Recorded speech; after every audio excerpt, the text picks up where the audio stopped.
Mr. Kutz, you noted that the VA is only now working to develop a database for the limited number of disabled veterans contracts they award.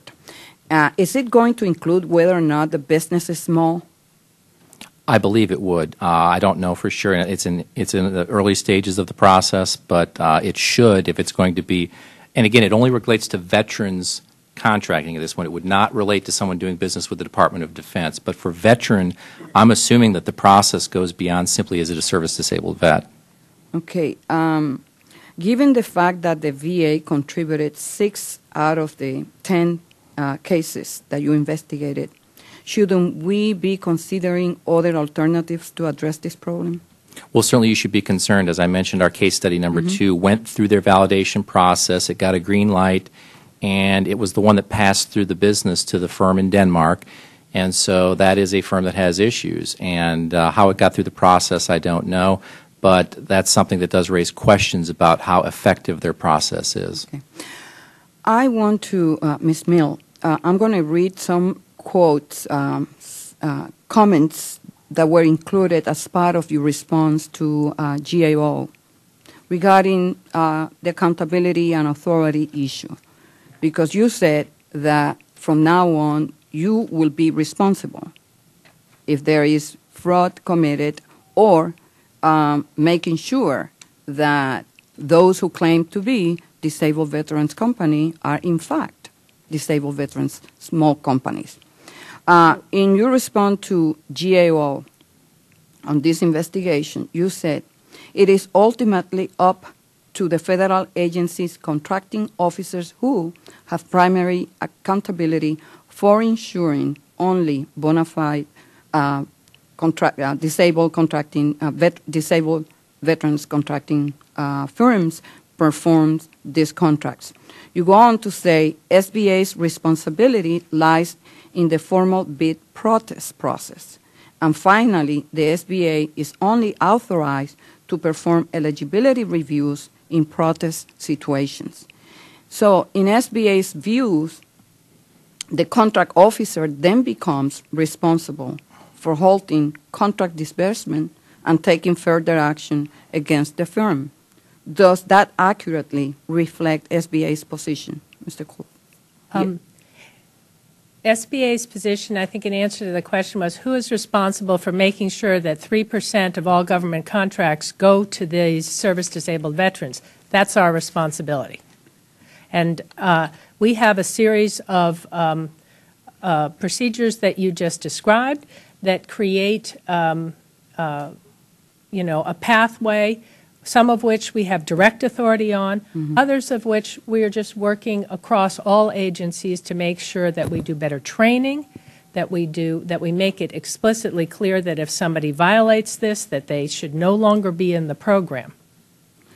Mr. Kutz, do you have any comments? Yeah, the letter to us said that the only responsibility they have is to report going towards the 3%, that they had no responsibility for fraud prevention, no real responsibility for monitoring, and no real responsibility for debarment. So the position you've heard in her testimony today is different than the letter we got.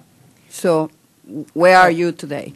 From statute, the responsibilities in the report are as described in the response. Overall, we're responsible for making sure that 3% of these go to small service-disabled veterans. And in all of our contracting, I think I've made it pretty clear that we are not going to be the agency of fraud, waste, and abuse and mismanagement. And that means that we have to go after it throughout the whole system. Some places where we have full authority to do it, and others where we're just going to try to take our best leadership role. Okay, Mr. Kutz, can you comment on their assessment of responsibility and authority?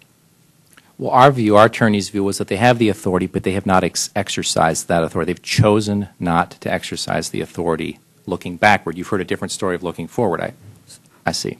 So I think this is what, we're here today reviewing all this, the GAO report, and you're saying you're going to do this and that hopefully nothing will happen.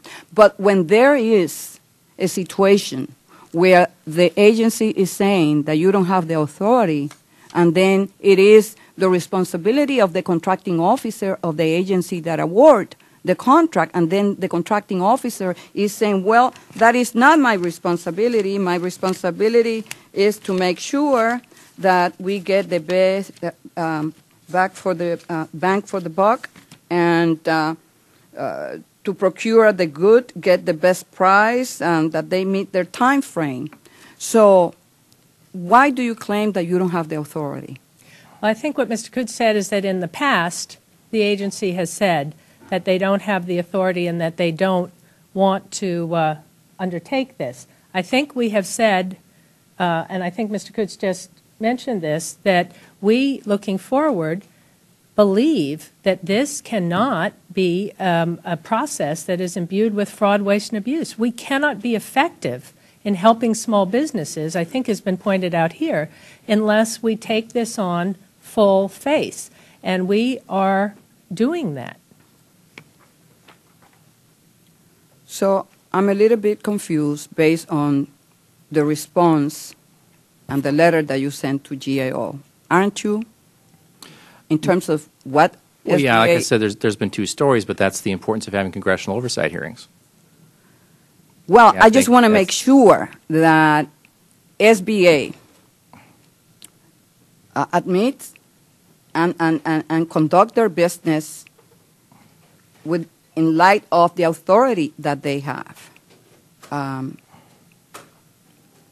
Because this really contradicts the position that you are taking here today. And I just want to make clear that there is no room here for the contracting officer to say, well, it is not my responsibility, and for the agency to say, well, it's not it's the contracting officer. I think we've been clear that we take this seriously, that we're going to do everything in our power to make sure that we go after these issues. We are very appreciative of and the this is in GAO's light of the position. authority provided to you under the statute. I think we are I just want to make sure. this. Well, thank you very much for your cooperation and your presence here today. I ask unanimous consent that members will have 5 days to submit a statement and supporting materials for the record without objection. So ordered. This hearing is now adjourned. Thank you.